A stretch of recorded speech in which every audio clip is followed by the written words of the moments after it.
Yo no sé de ustedes, hermanos, pero yo me he enamorado más y más de Dios. Es un gozo el venir aquí y realmente alabar su nombre. Es un privilegio tremendo.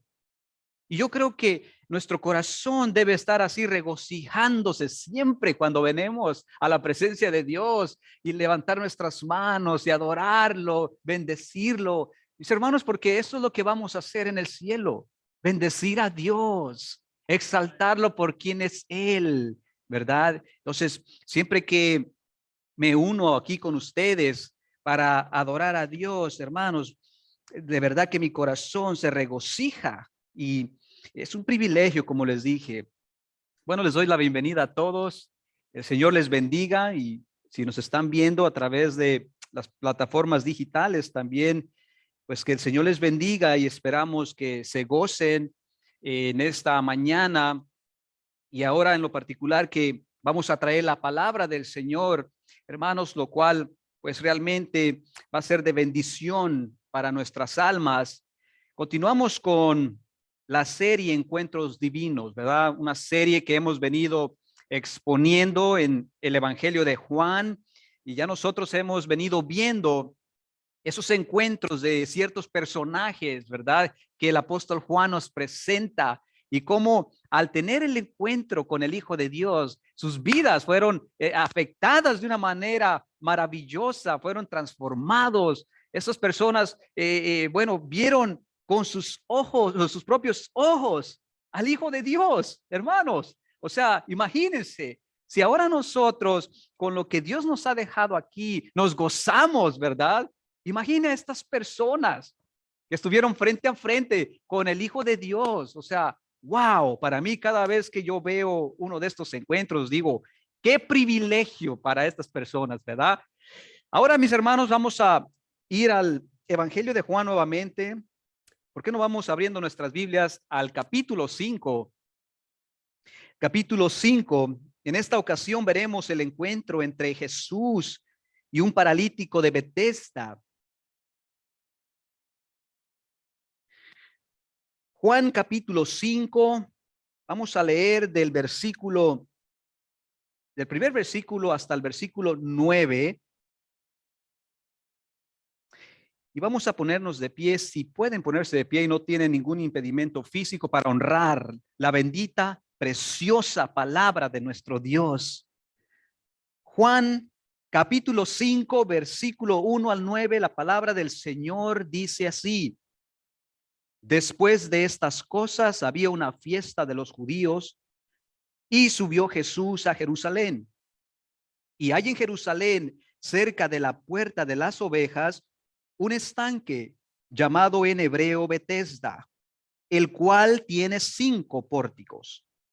En estos yacía una multitud de enfermos, ciegos, cojos y paralíticos, que esperaban el movimiento del agua, porque un ángel descendía de tiempo en tiempo al estanque y agitaba el agua. Y el que primero descendiera al estanque después del movimiento del agua, quedaba sano de cualquier enfermedad que tuviese. Y había ahí un hombre que hacía 38 años que estaba enfermo.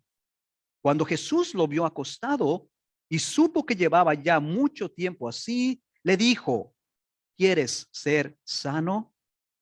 Señor, le respondió el enfermo, no tengo quien me meta en el estanque cuando se agita el agua. Y entre tanto que yo voy, otro desciende antes que yo. Y Jesús le dijo: levántate, toma tu lecho y anda. Y al instante aquel hombre fue sanado y tomó su lecho y anduvo. Y era día de reposo aquel día. Vamos a encomendarnos a nuestro Dios, hermanos. Padre, gracias por tu preciosa palabra, Señor, el cual es un deleite para nuestra alma. Ahora venimos, Señor, suplicándote juntos en unánimes en oración, que nos bendigas, oh Dios, y nos dirijas con tu Santo Espíritu al exponernos a esta preciosa palabra. Te suplicamos, Padre, que tu palabra se quede incrustada en nuestros corazones y en nuestras mentes, y que salgamos de este lugar, Señor, con una nueva mentalidad, Señor, regocijándonos porque tú nos has hablado. Bendice a tu pueblo, Dios, y ayúdame a mí en mi mucha debilidad a exponer tu santa palabra, Dios. Te lo suplicamos por los méritos de Cristo. Amén, amén. Pueden tomar asiento, hermanos.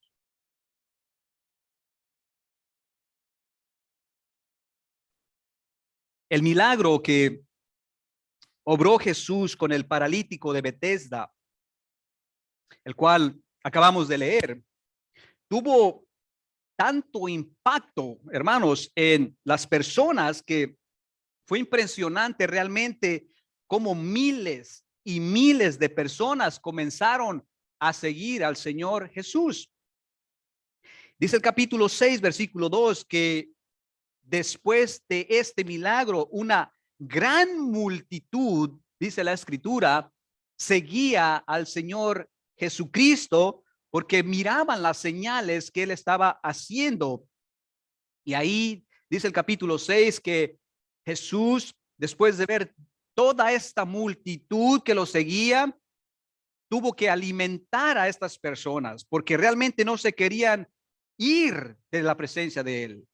Y ahí encontramos en el capítulo 6 la alimentación a los 5,000, ¿verdad? Que dice la escritura, sin contar las mujeres y los niños. O sea que había unas masas grandes de personas que ahora sí se disponían a seguir a el Señor Jesús. El texto que ahora acabamos de leer, el milagro que nosotros acabamos de leer aquí en el capítulo 5, también fue el inicio de una gran persecución por parte de los religiosos hacia el Señor Jesucristo. Y si usted lee todo el Evangelio de Juan, usted se va a dar cuenta que fue el principio, este milagro que desató una gran furia de estas personas y que no descansaron hasta lograr su objetivo, hasta llevar a Jesús a la cruz.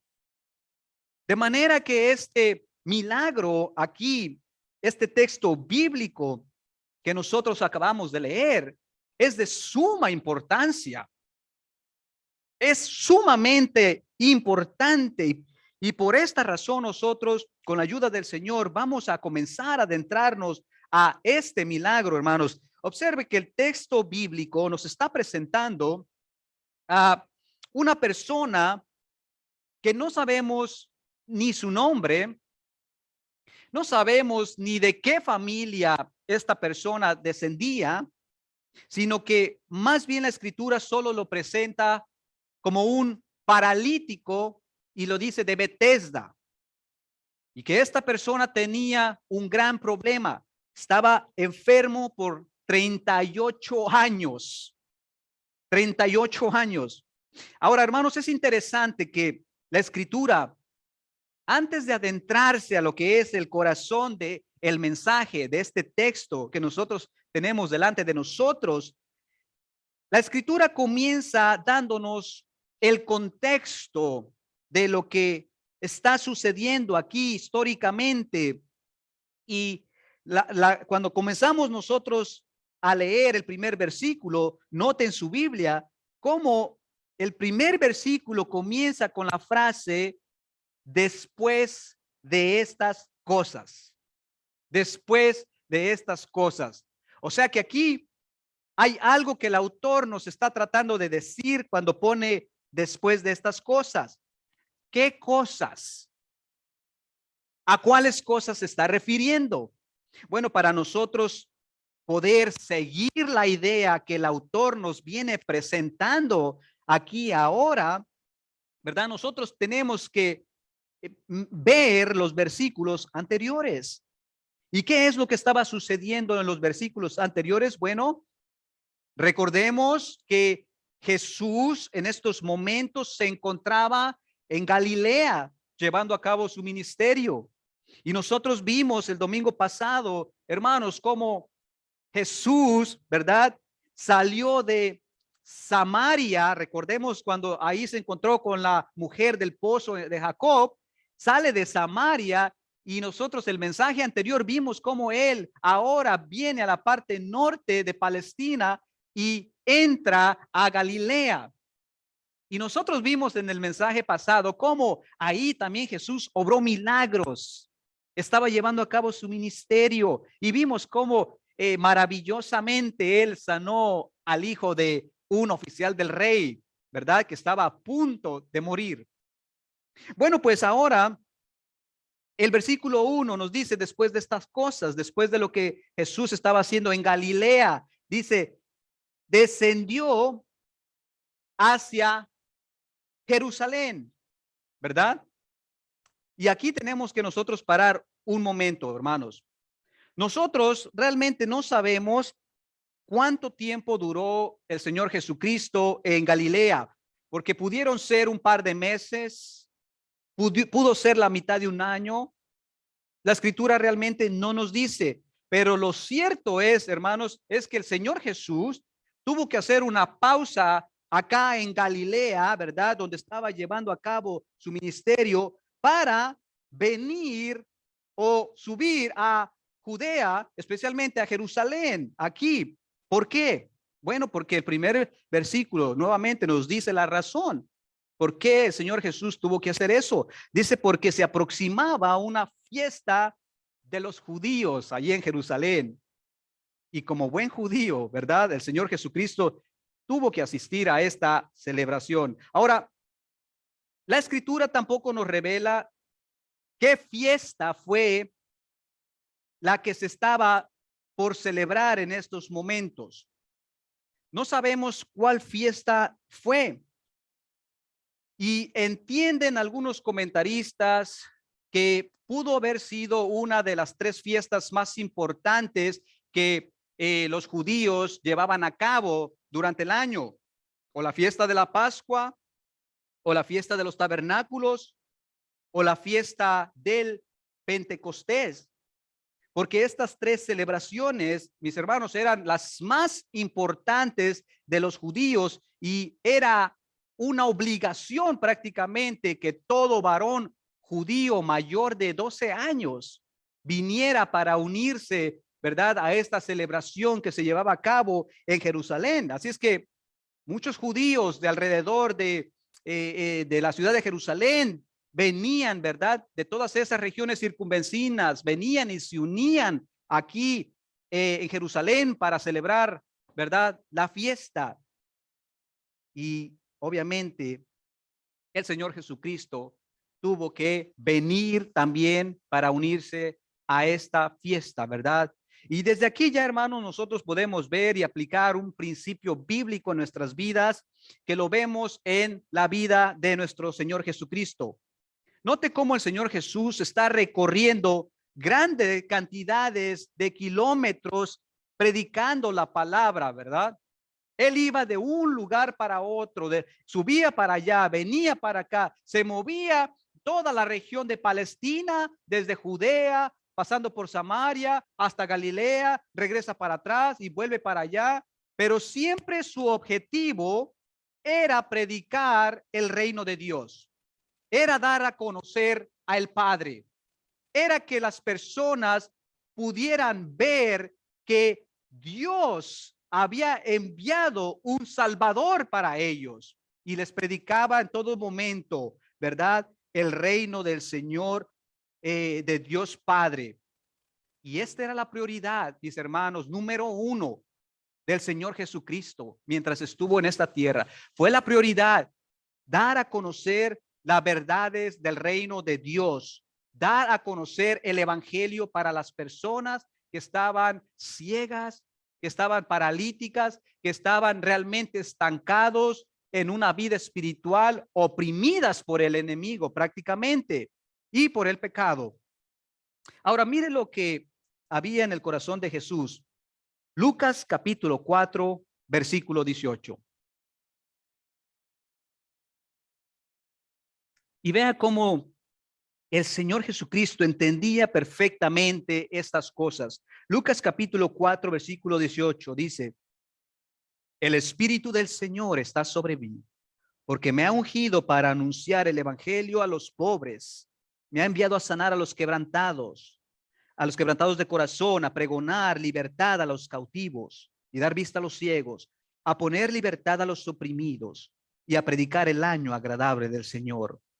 Ya desde aquí, mis hermanos, aquí tenemos que la primera lección para nosotros, que en el ejemplo del Señor Jesucristo, nosotros debemos ver y hacer lo que el Señor Jesús estaba haciendo, predicar el evangelio donde quiera que nosotros nos paremos.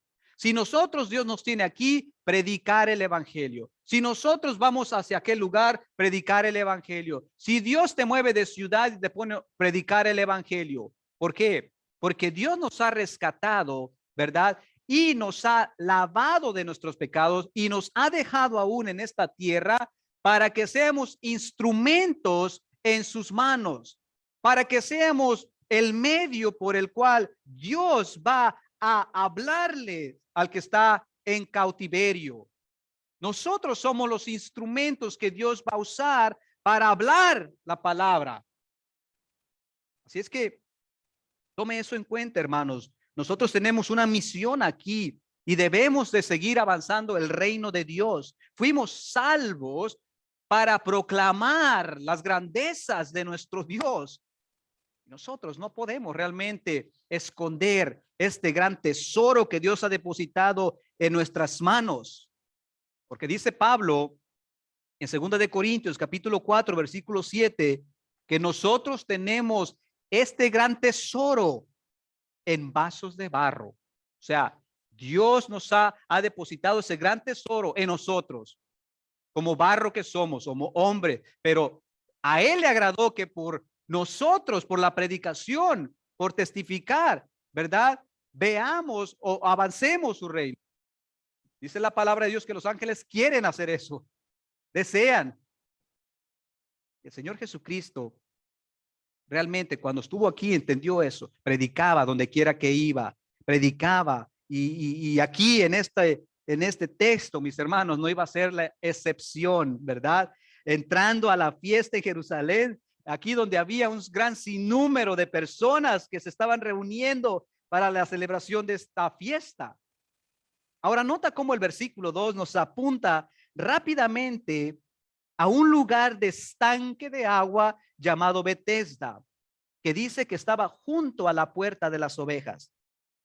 Este dato es muy, pero muy importante y es necesario que nosotros lo mantengamos en mente porque nos va a ayudar a comprender el significado de este evento mientras avanzamos en nuestro mensaje.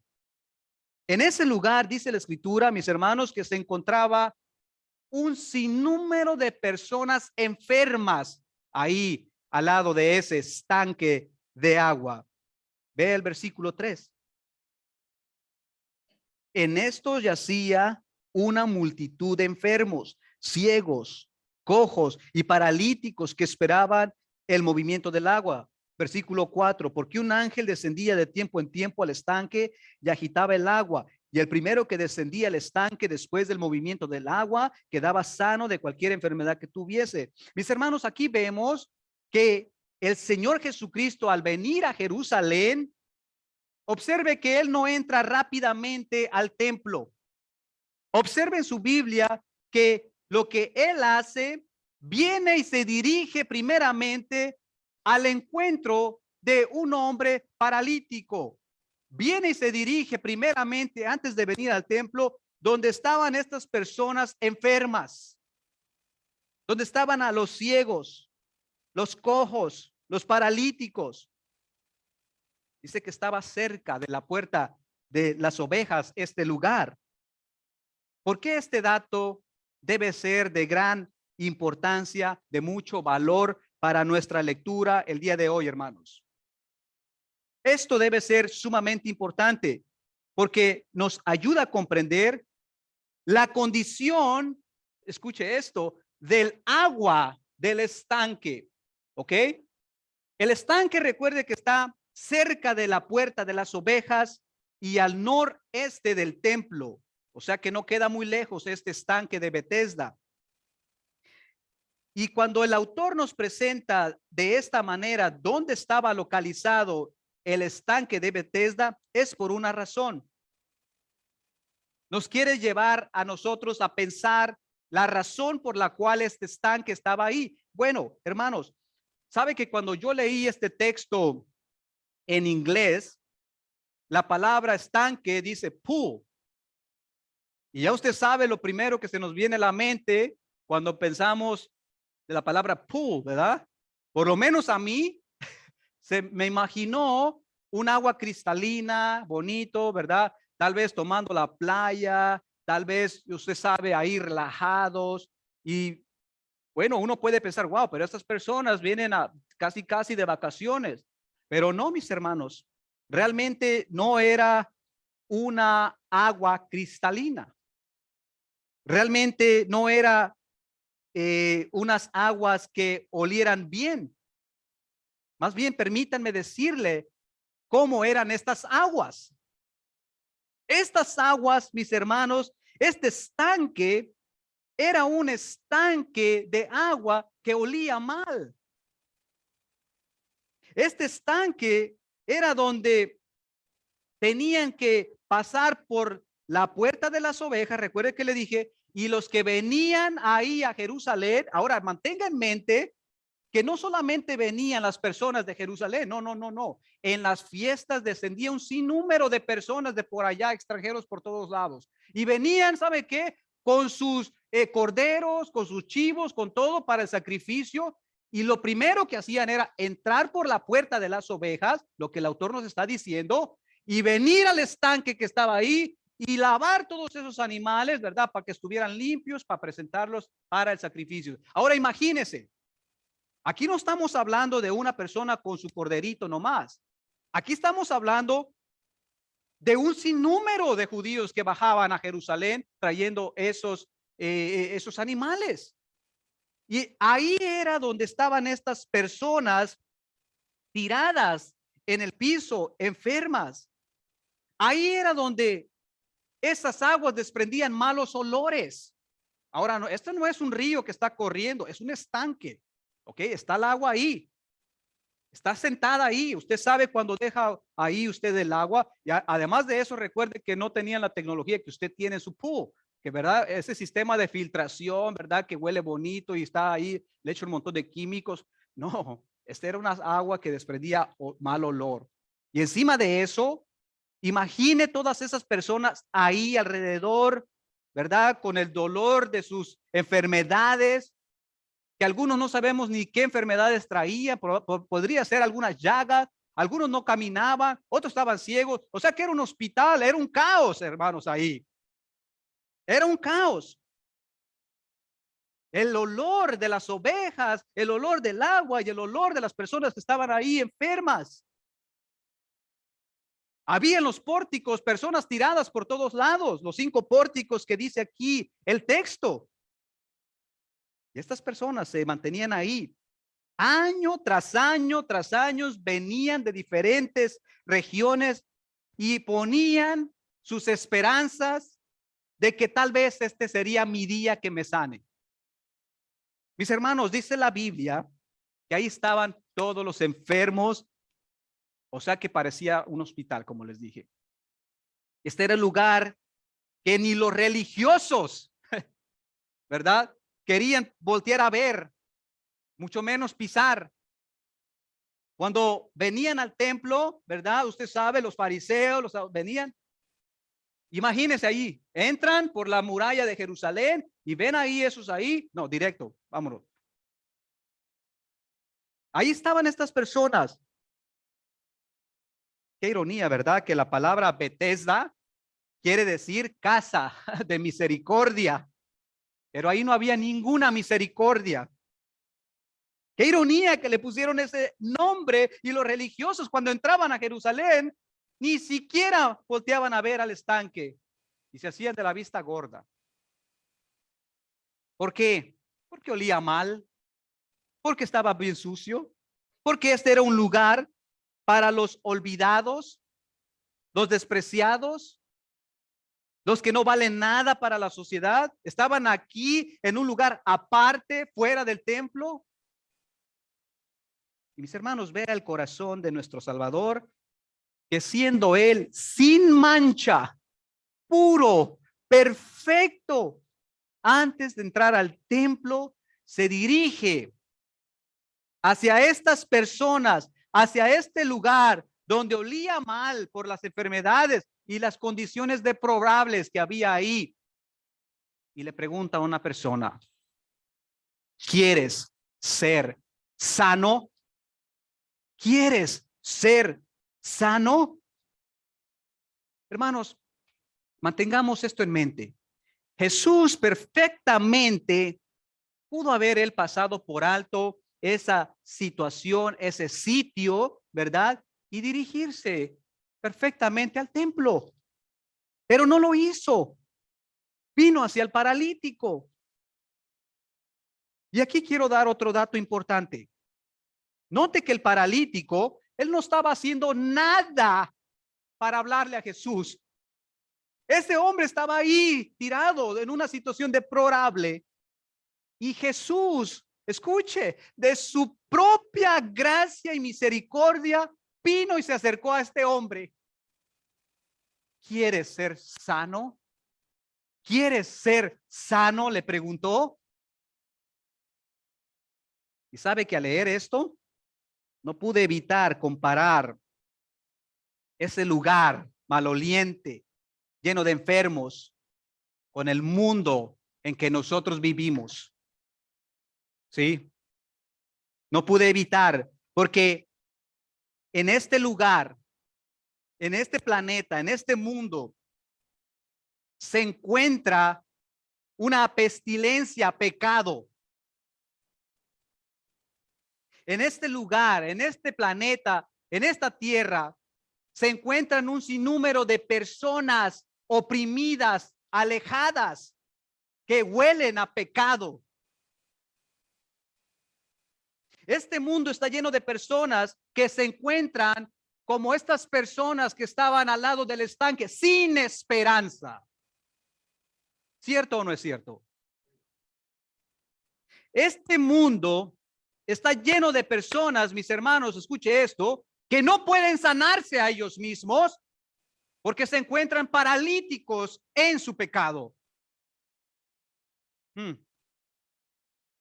Usted tiene que meditar esto, hermano. Usted tiene que meditar esto. Este mundo representa a ese lugar que mientras el Señor Jesucristo no estaba ahí, nadie podía sanarse a ellos mismos hasta que Cristo vino y pisó ese lugar, ese estanque, esa tierra donde estas personas estaban, que vino y ofreció de su gracia y de su misericordia. Millones de personas mueren en este planeta por esta enfermedad llamada pecado. Mire, este hombre, 38 años, toda su vida prácticamente postrado. Porque el Hijo del Hombre, dice la Escritura, ha venido a buscar y a salvar lo que se había perdido. Mis hermanos, nosotros somos como este paralítico que aquí estamos viendo, que nos encontrábamos imposibilitados para caminar, escuche esto, en el propósito por el cual Dios te ha creado. Oh, sí. Nosotros somos como este paralítico que cuando también menos esperábamos la gracia y misericordia de Dios, llegó a nuestra vida en un momento. Estábamos ahí en el piso como este hombre de Bethesda, mendigando y sin poder movernos.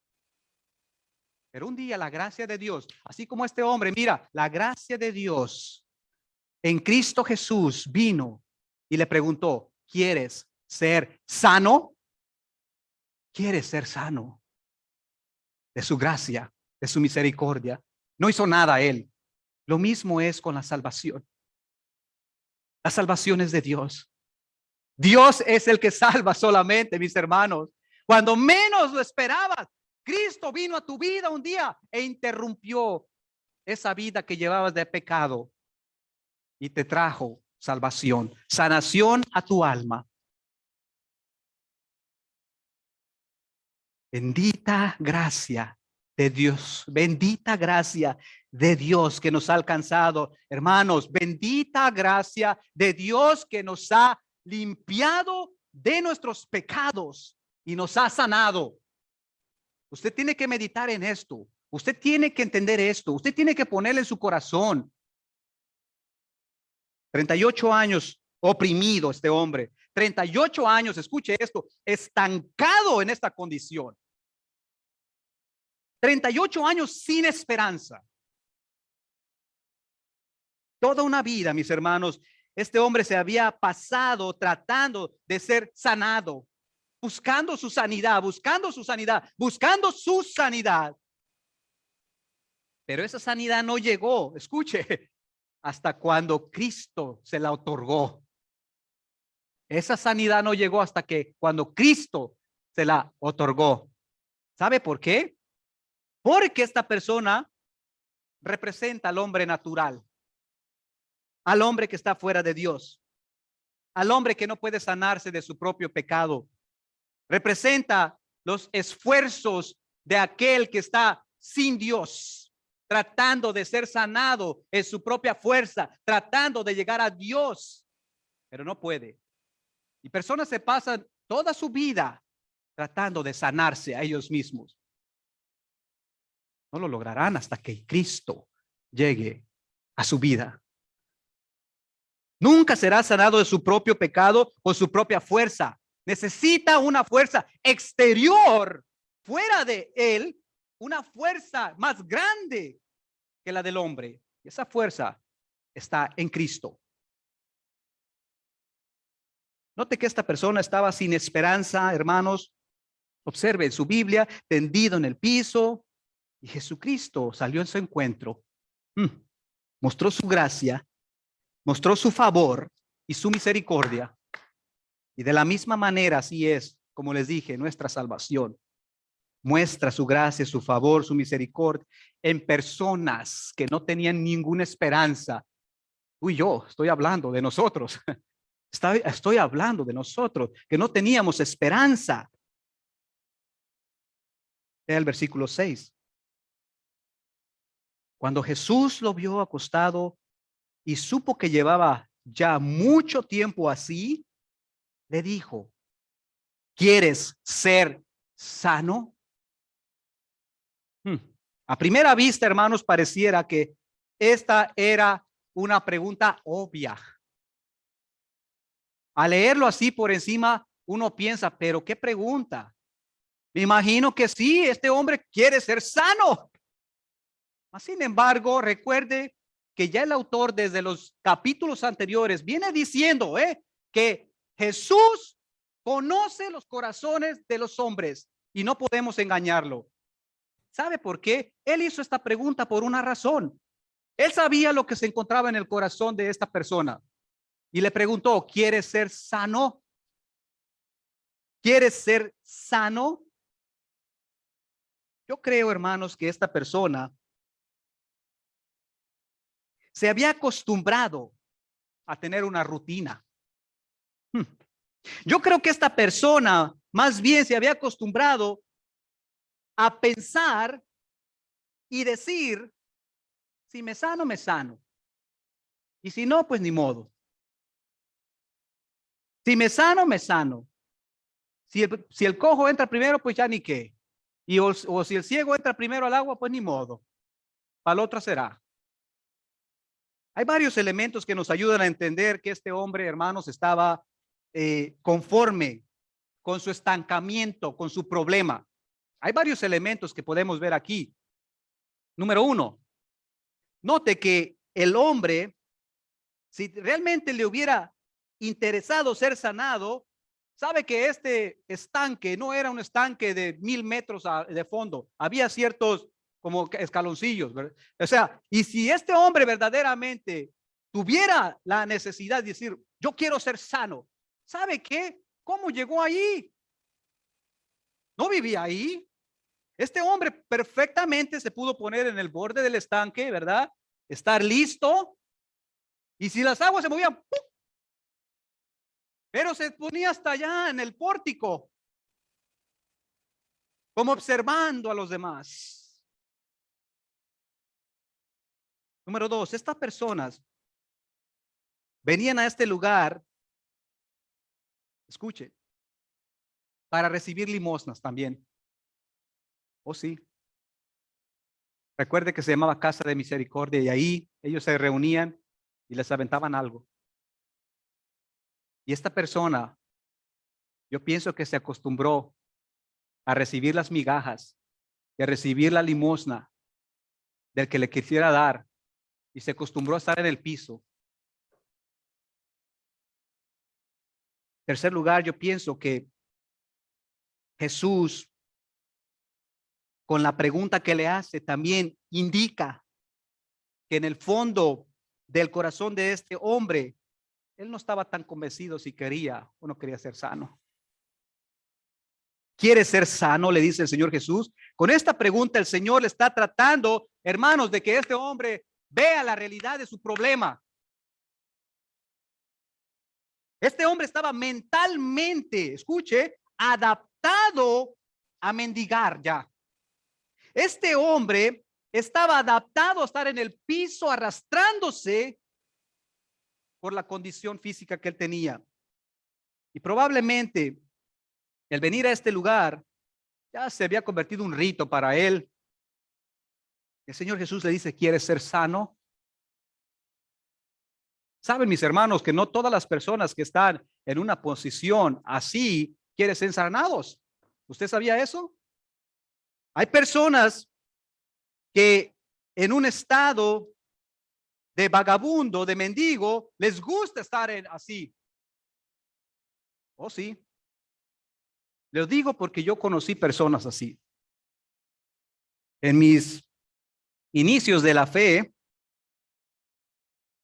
me recuerdo que yo y mi familia, yo y mi esposa, conocimos una persona que estaba similar casi como este hombre. Lo que pasa es que el hombre podía más o menos caminar, pero... Y estaba este hombre viviendo bajo un puente. Y nosotros lo visitábamos, le predicábamos el evangelio, le llevábamos de comer, le ofrecimos ayuda. Incluso un día lo llevamos a la iglesia, oramos por él, ¿verdad? Lo tratamos de ayudar. Y nos dimos cuenta después de que este hombre no quería salir de su situación. ¿Sabe por qué? Porque él dijo que si él salía de esa posición, tenía que trabajar. Y se estaba acostumbrado, ya su mentalidad estaba adaptada para recibir migajas, limosnas de otras personas. Quería estar en esa condición cuando se le ofreció todo. No quería salir de su situación. Estaba acostumbrado ya a estar paralítico espiritualmente. No quería ser sanado. Prefería vivir de esa manera a tener que levantarse y trabajar. No les gusta. Ahora, hermanos, saben que hay personas espiritualmente paralíticos y estancados en una posición como este hombre de mendigo. ¿Oh, sí? Hay personas en una posición de parálisis espiritual. Por mucho que están acostumbrados a realmente venir a la iglesia, por muchos años que estas personas se han expuesto a la palabra de Dios, aún así están en una parálisis espiritual y la han venido acarreando por años. Por años. ¿Sabe por qué? Porque se han acostumbrado a estar en esa posición. Se han acostumbrado a siempre estar por los suelos humillados. Prefieren vivir de esa manera a tener que levantarse y trabajar para el reino de Dios. Oh, sí. Porque eso les gusta. Porque viven cómodos en su parálisis espiritual, como este hombre paralítico. Porque para ellos mejor es recibir una pequeña migaja, algo, una palabrita de un hermano, que venir a la mesa del rey y sentarse y ver la palabra de Jehová, levantarse de esa parálisis espiritual y trabajar en el reino de Dios. Se han acostumbrado a estar así. Hay personas que les gusta estar estancados ya, como este paralítico de Bethesda. Y el Señor Jesucristo te pregunta esta mañana, ¿quieres ser sanado? ¿Quieres ser sanado? Mira la forma que responde el paralítico, versículo 7.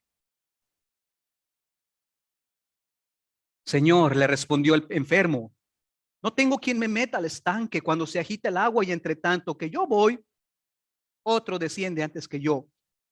¿Notaste lo que está haciendo esta persona? Si lees cuidadosamente, ¿notaste lo que está haciendo esta persona? No está respondiendo directamente a lo que le pregunta Jesús.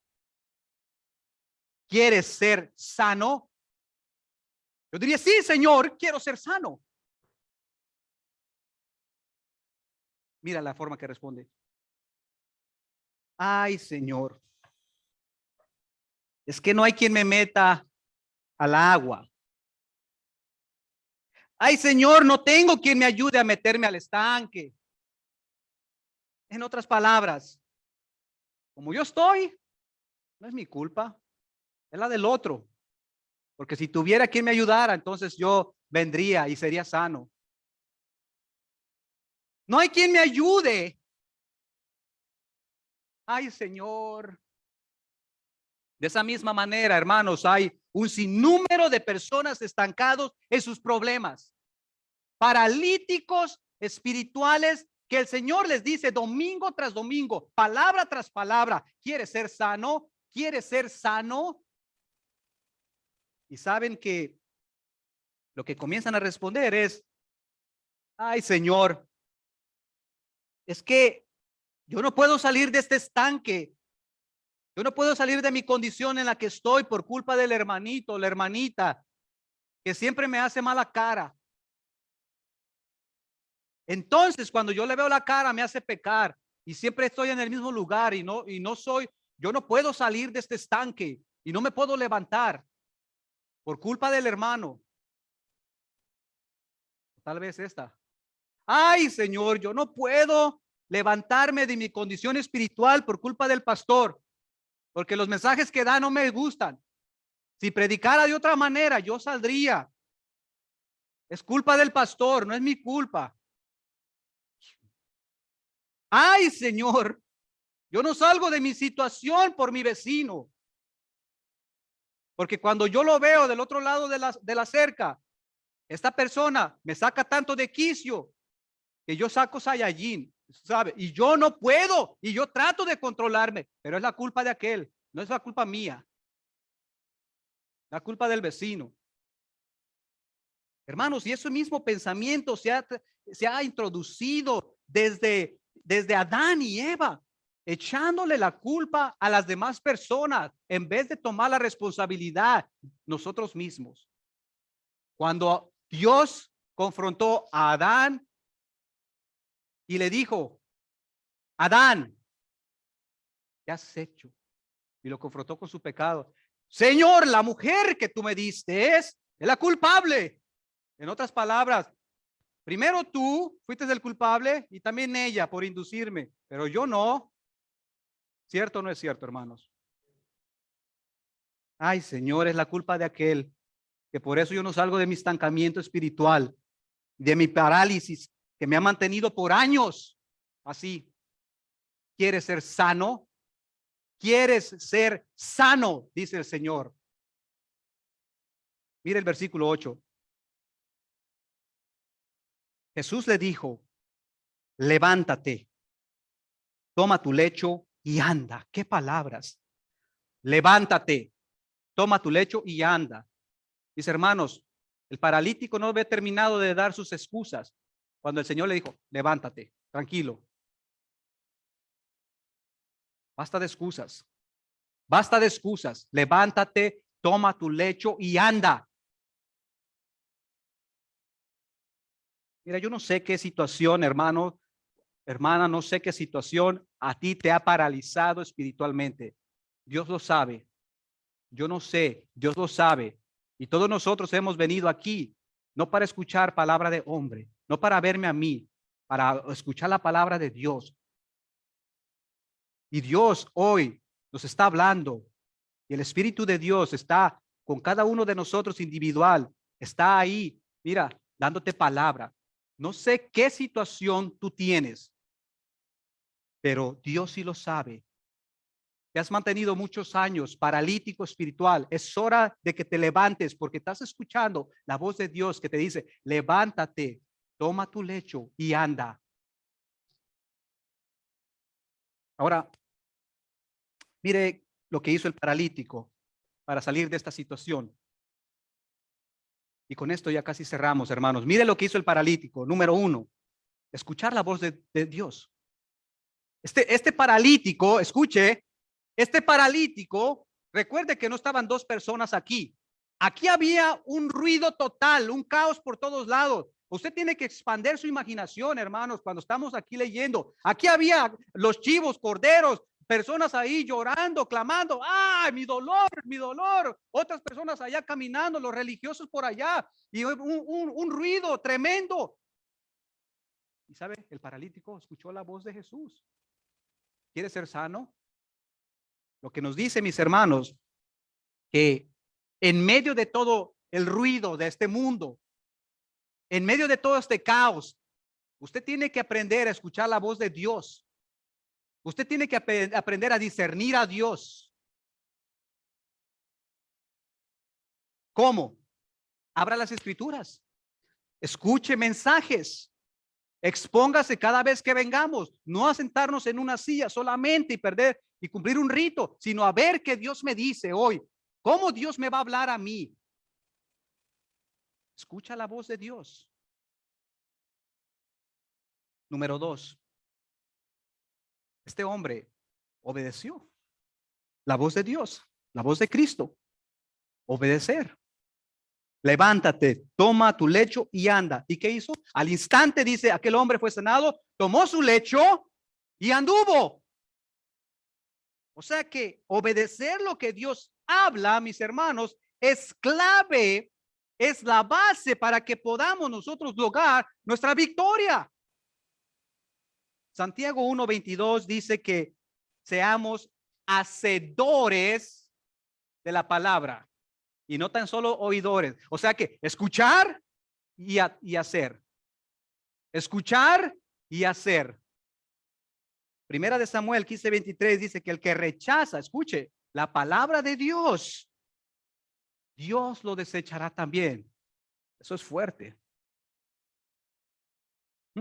Por lo tanto, obedecer la palabra es clave para que nosotros salgamos de un estancamiento espiritual. Número 3, comienza a caminar. Comienza a caminar. Nota cómo este paralítico, cuando recibió el mandamiento, comenzó a caminar en fe. Él no fue sanado y se volvió a ir quedar. No, no, no, no. Caminar. Comenzó a caminar. Dios le prometió que iba a ser sano. Dios le dio un mandamiento y ¿sabe qué? Él tomó acción. Porque ¿sabe qué, mis hermanos? La fe, escuche, siempre va acompañada de la acción. ¿O sí?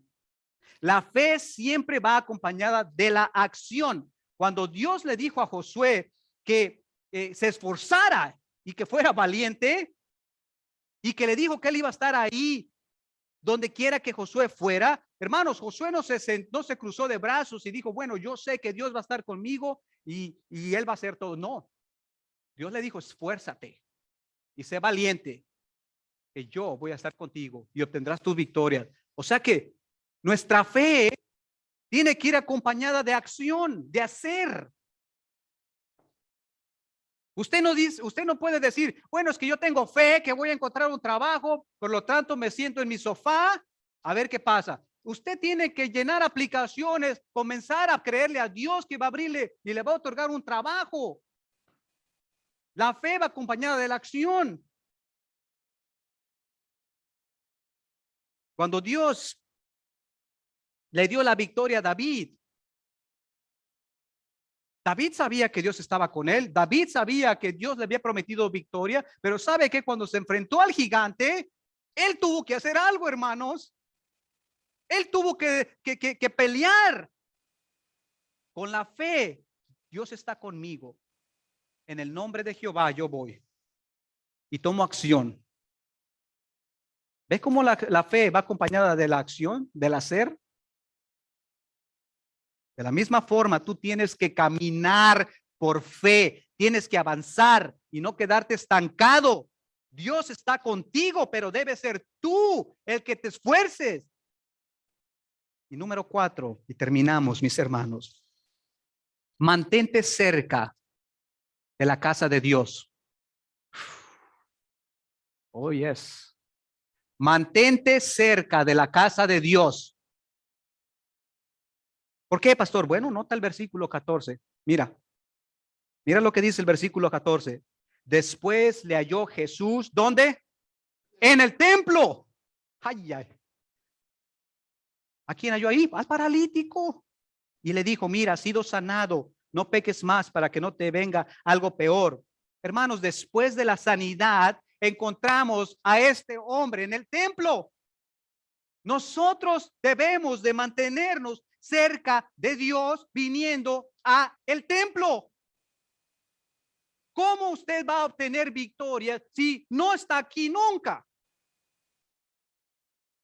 Dios te va a dar la victoria, pero necesitas hacer lo que vimos ahora mismo, estos pasos. Mantente cerca del templo. Dios está contigo.